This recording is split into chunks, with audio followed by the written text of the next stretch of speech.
આપણે જ્યારે કે આપણા બાળક આપણે નિશાળે જતા હોય તો એ સમયની અંદર પણ આપણે સાફ સફાઈ અને ચોખ્ખાઈથી આપણા બાળકને મોકલવું પડે બાપા. કેમ કે એના હાથ પગના દાંત વધેલા હોય તો કાપી નાખવા જોઈએ. અને જ્યારે કે આપણે સરસ રીતે નવડાવી જોડાવી અને એને ચોખ્ખાઈથી માથામાં તેલ નાખવું જોઈએ, નિશાળનો ડ્રેસ પહેરાવવો જોઈએ. અને હાથ પગના દાંત વધેલા હોય પછી રિસેસ સમયની અંદર જ્યારે કે રમતા હોય તો ત્યારે પણ ઘરે આવે તો જમવા બેસે તો એને પણ સાબુથી હાથ ધોવડાવવા જોઈએ. હારામાં ઉતરવું એના માટે.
ચલો રેડી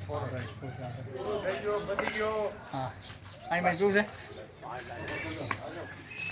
પીવું છે ચાલો હવે આયા કાર્યક્રમ પૂરો કર્યો. હવે વિડીયો તો બંધ કરી નાખો. હા?